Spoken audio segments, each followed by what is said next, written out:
Tonight on Nation to Nation, it's the final week of the election campaign and the major parties have released their platforms. Pam Palmater says there's not much new when it comes to the Conservative platform. This is really just kind of a repackaged Harper-era scenario. Full-Times columnist Rose LeMay has a new book out on reconciliation. So I wrote this book for allies to do the work, whatever they need to do in terms of learning or the internal journey to start making change locally. The United Nations Permanent Forum on Indigenous Issues got underway in New York City this week. APTN's Angel Moore is there and says resource extraction is a hot topic. There's companies in their own territories destroying the lands and having quite a large impact. Welcome to Nation to Nation. I'm Fraser Needham. With less than a week to go before Election Day, each of the major parties have now released their platforms. Indigenous priorities and commitments are mentioned in each of the party platforms, but like the election campaign itself, these issues appear to be playing a much more minor role compared to establishing economic sovereignty, energy projects, and the Trump tariff and annexation threats. Joining me today to talk about the party platforms is Toronto Metropolitan University professor Pam Palmater. Welcome back to Nation to Nation. Thanks. Okay, so I warned you I was going to talk about the party platforms, so you've read them all thoroughly now, I assume. Yes. That's right.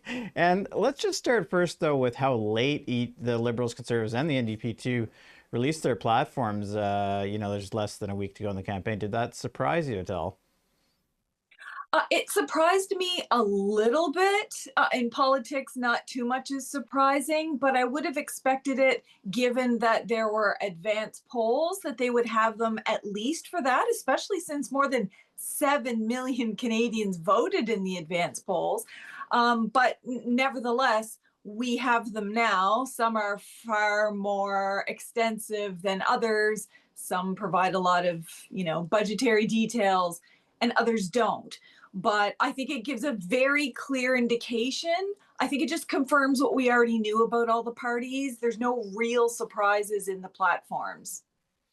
Right. Now let's move to the Liberal platform. I read it, it seems to be a reiteration of a lot of things that they've previously committed. Of course, commitment to, as we discussed, following through on the TRC, MMIWG commitments, things like that.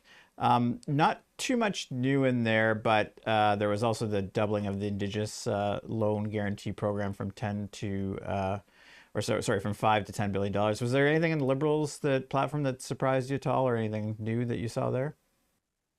Well, what I was looking for was to see if they were going to continue on the way that they have been. Are they committed to truth and reconciliation? Are they committed to murdered and missing? Are they committed to implementing and respecting the United Nations Declaration on the Rights of Indigenous Peoples? Because as you know, within that document is about respecting Aboriginal and treaty rights and land back and governance and all of those things, including free, prior, and informed consent.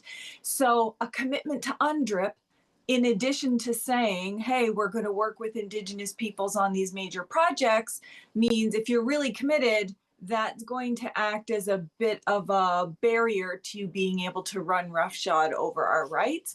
So I wasn't sure if I would see that commitment in there. Happy to see that. The other ones are kind of standard. There's going to be some money for infrastructure and some commitments around health and education and training and those kinds of things.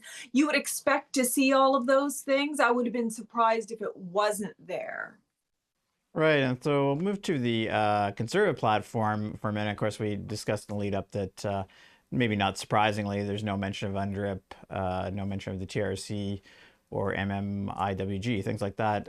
But there are a few things mentioned, like the creation of a First Nations resource charge, Indigenous Opportunities Corporation, resurrection of the First Nations Fiscal Management Act, and I also noticed launch an Indigenous Outcomes Fund. What do you think of some of these things that they're talking about in that part of their platform?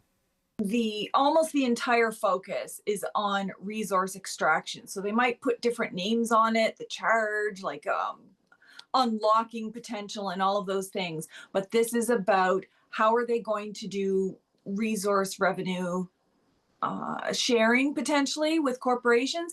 And notice that they're talking about it being direct. So skipping on the obligations of the federal government for free, prior, and informed consent and duty to consult, all of those things, and saying, well, you can negotiate and deal with all of these things directly and just kind of leave the federal government out. So that's a real concern because, as you know, to date, none of these transnational corporations, whether they're on the energy side or extractive industry side, has done a good job of respecting Aboriginal and treaty rights.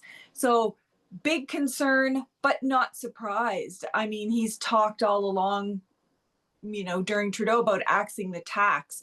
Well, he's effectively axing any real fulsome Indigenous policy agenda when you leave out UNDRIP and you leave out TRC and murdered and missing and things like land back, things like housing. Because notice that First Nation charge commitment is about negotiating directly so that they can use that little bit of resource revenue sharing to pay for their own clean water on reserve and their own housing, which implies that there's no real commitment on the federal government under Poilievre government to do that. So lots and lots and lots of concerns. And you couple that with his commitment to address the woke ideology, which includes teaching Indigenous issues. Like if you look at what the far right is described as woke, anything that deals with women, Indigenous issues, diversity, equity, and inclusion.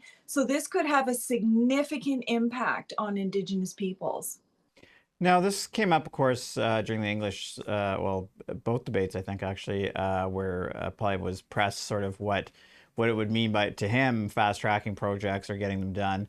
And he sort of said where you have a majority, like an 80% First Nations in favor, 20% against, that you should just go ahead and do it. Is that something, even in these times where people are really thinking unity and economic sovereignty, including Indigenous peoples, would that ever fly with Indigenous peoples in any province?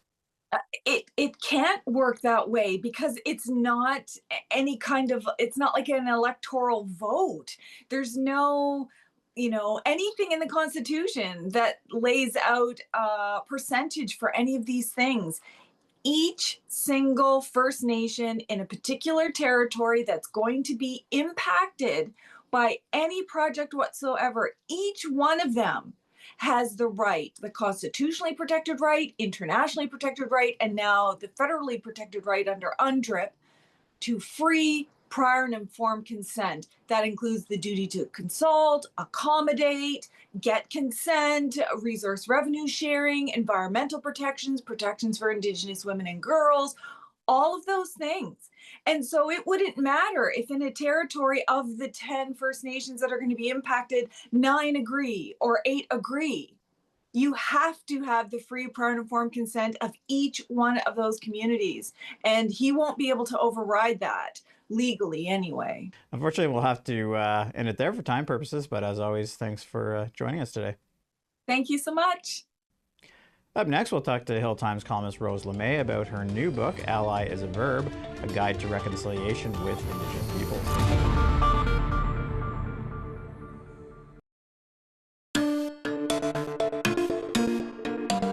Welcome back. Rose LeMay is a regular columnist with the Hill Times. She also has a new book out called Ally is a Verb, A Guide to Reconciliation with Indigenous Peoples, which provides history and lived experiences of Indigenous people to help non-Indigenous people further reconciliation in their everyday lives. Rose LeMay joins me in studio today.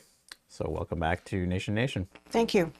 So I thought I would ask you first, obviously reconciliation isn't a new term, it's been around in that, but it sounds like you really want to take things one step further than where we are. I do want to see Canada move forward for 2 reasons. One is that when we leave it to governments, it tends to go pretty slowly. This is change like any other change in a society, and maybe a little bit like the Black Rights Movement in 1960s, the Great Reconstruction. We're trying to shift the inclusion so that becomes the status quo. The Indigenous peoples are included, and that we as Canadians are all surprised when Indigenous peoples aren't. That's quite a shift. That kind of change happens locally. It's not going to happen nationally. So I wrote this book for allies to do the work, whatever they need to do in terms of learning or the internal journey to start making change locally. And hopefully it will continue to cross into neighborhoods and workplaces, and that will turn into this groundswell of work towards reconciliation. that will force governments to do the right thing and to do it quickly. Before I forget, we didn't discuss this in the lead-up, but where can people actually get this book if they want to purchase it? Well, this book is now available in any bookstore, independent bookstores, Indigo. It's available on Amazon. I strongly recommend go find your independent bookstore. They have it in stock now. Okay, and then so I thought I would ask you to, do you think that the problem is there's information out about reconciliation, but are Canadians more, is it they're uninformed or maybe in denialism as well, or is it a mix of the two? Well, I'd say at this point, given all the pressures that we're facing as a country, for our neighbors to the south and the economic pressures, you know, it's really hard to maintain multiple priorities in one's head. And so I can see how reconciliation might fall off the radar, but actually this is when we really need to maintain it. The one thing that we keep ourselves separate from, we can see ourselves being different from America, is that we are doing reconciliation, that we're spiritually committed to it, not just in paper, but spiritually committed to it. Do we know what it's going to look like in a year, 2 years? No. Does that slow us down? I sure hope not. But the way in which we build inclusion in our neighborhoods and our workplaces, this is how we do the separation that we're not American. In fact, this is what makes us Canadian, is that we've always done inclusion. And so now is the time to actually double down on reconciliation. Okay, now I'd like to move briefly to the election because it's, of course, election day is just coming upon us. It's going to be on Monday. In your latest column, you sort of talk about, you urge, I think, all Indigenous people to vote. Sometimes First Nations have seen their relationship just directly with the Crown and not, or British Crown, I mean, and not involved in Canada, or they don't see it. But you're urging people to get involved and be part of, part of this Canadian unity, I guess, that we're struggling with right now. Mm-hmm. I do. I mean, voting is a fundamental right in any effective democracy. Ever since the Indian Act from 1876, when First Nations, especially status First Nations, their rights were erased. And we have been fighting, our ancestors have been fighting, and Indigenous leaders have been fighting since then for all of our rights, including the right to vote. And so we finally got the right to vote after the United Nations Human Rights Declaration after World War II. After we saw the horrors of what happened in World War II, the whole world said we can't let that happen again. And we started to enshrine human rights. International pressure actually pushed Canada to extend that to Indigenous peoples. I feel that it's our right, but it's also a responsibility. We understand what good governance is in our communities. We get involved. This is how we do, and we contribute to good governance in Canada. We vote. So please, everybody, get out and vote. Vote against somebody, vote for somebody, but vote for, even for those people around you who are voting. If you don't believe in it, vote for them. Now, there has been more engagement in recent, about the past decade, I think since the TRC report came out, of Indigenous people in elections. Liberals had started talking more about these issues. Now, this is kind of a polarizing election with the United States and how best to handle that. But what are you seeing with Indigenous engagement in this election? Well, we have 70-some Indigenous candidates. That in itself is an amazing thing. I've also seen the AFN put out some research to show that some 36 ridings are easily influenced by First Nations votes. So we have a lot of influence, and I hope that we use it. And to be quite honest, I hope that we use it so we vote against the seepage of what is mega coming into here, coming into Canada. There is more and more completely fake news I see in social media. And it worries me that some parties, I'm just going to name it, the Conservatives, are actually using that type of technique to try and sway voters to get the vote. Yeah, and I sort of took that from your column as well, is that this is a real opportunity for Canada with the attack on diversity, equity, inclusion in the States broadly. People are afraid, everybody, anyone that fits into any of those categories. And it seems like you see this as a turning point maybe for Canada to really head in a direction of, more of a mosaic that was, sort of how we have differentiated ourselves from the States at times. Or do you see this as a real opportunity to move in a different direction? I think this has been an opportunity, a learning opportunity for Canadians to look to the South and realize that once we start that kind of slippery slope of removing respect and rights from one group, it just keeps going. It just keeps going. I cried the first day, and I'm sure it's not the first, where a trans individual in the States was killed. That's just the first. I don't think I am overstating this. I think the threat for Indigenous peoples in the South is possibly as big as for any people of color in the South. And it's not going to get better. We have to vote to keep that out of this country. And I think now we're looking to the South and realizing what happens when we let our foot off the gas of DEI and reconciliation. That is what might happen. Well, thanks again for joining us, and good luck with the new book. Thank you. Here's your copy. Oh, thanks very much. Appreciate it. Okay. Thanks a lot. Thanks again. Up next, we'll talk to APTN reporter Angel Moore, who's in New York City covering the United Nations Permanent Forum on Indigenous Issues.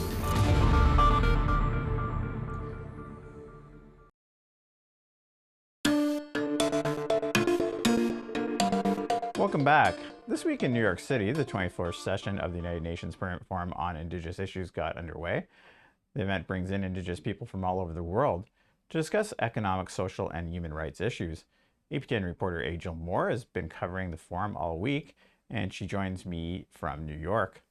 So welcome to Nation to Nation, Angel.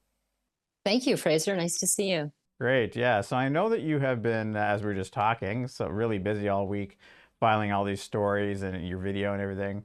But of course, there's so much going on there and so many people. What are some of the things maybe that you have found interesting, but you haven't had a time to put into your stories?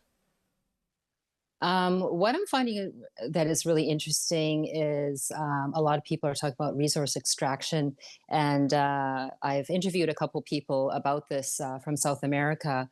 But what is interesting is a lot of these companies are Canadian companies, and here people look at Canada as kind of the lead in reconciliation and Indigenous rights. Yet there's this confusion of, there's companies in their own territories destroying the lands and having quite a large impact. So, it'd be really great to look into that a lot further and with more depth.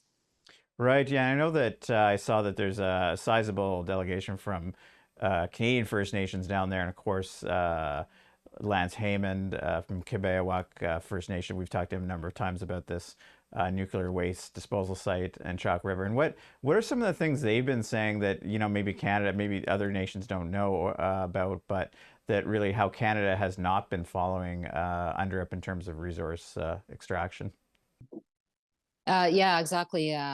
There is the Quebec delegation is the largest delegation they've ever sent, and the theme is always the same, that there's this resource extraction, but in the end, Indigenous peoples still need to fight for consent and to take part of the discussions and to be heard. So that is the theme of implementing UNDRIP, to recognize Indigenous rights and their human rights and environmental rights and so forth. And then aside from maybe on something a little lighter, but it must be really interesting just to see so much diversity, so many people from different Indigenous nations from around the world, and just have that chance to talk to people. What's that kind of atmosphere that brings people together? I just found it's fascinating. You've been down before, but maybe you could just describe for our viewers what that is like. It's wonderful, like you said, there's people from all over the world. A lot of people are wearing their traditional clothing and, beading and art, and it's quite beautiful. But there's this sense of joining together. And last year, the theme was about the youth and moving forward. And this year is, the implementation of UNDRIP and governance and what that takes, and the states' commitments who signed on to UNDRIP. So there's this common thread of, not consultation, but consent. And that's what everyone's talking about. And, with the current political landscape,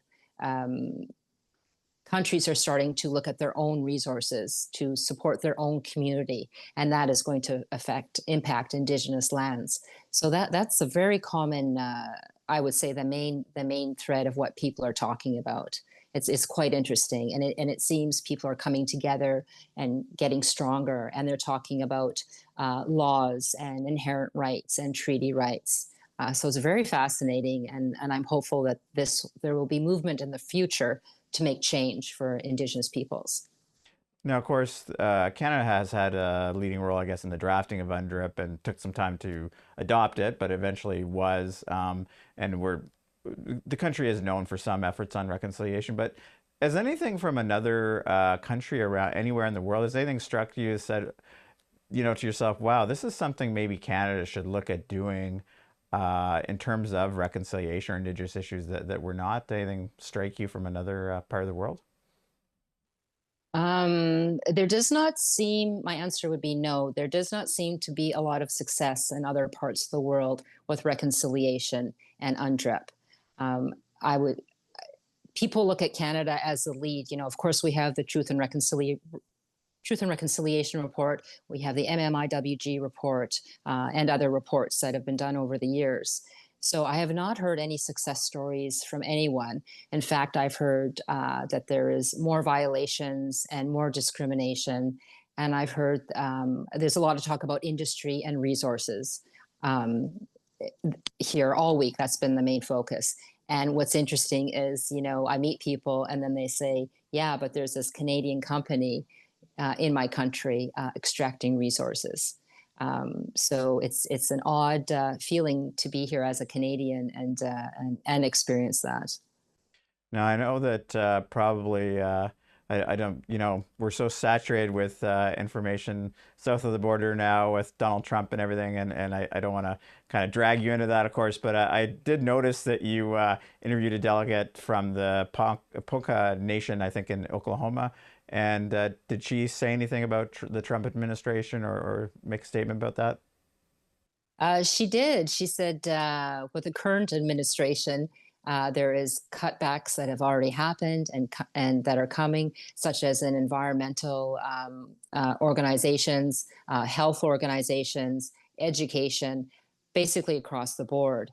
And she was positive, and that's when she said, we have survived in the past. We will survive in the future. She said all the damages really, she said it's not just the current administration. She said the damages have been done since colonization, really. And so there's not really been much talk about Trump. It's been talk about the governments and organizations and the relationships from nation to nations, and that it has been going on since colonization. And that's when she said, we all have to come together and be strong and warrior up. Okay, well, that fortunately got to end it there for time purposes, and I probably should let you get back to work because I know you're probably working on other things. And really want to thank you, though, for joining us. I know you're very busy down there and taking the time to tell our viewers some more about some of the fantastic things that are going on in New York City. Yes, it's very exciting. Thank you for your time. That concludes this week's episode of Nation to Nation. If you missed any part of tonight's show, you can check out our podcast at aptnnews.ca/podcast. I'm Fraser Needham. Good night.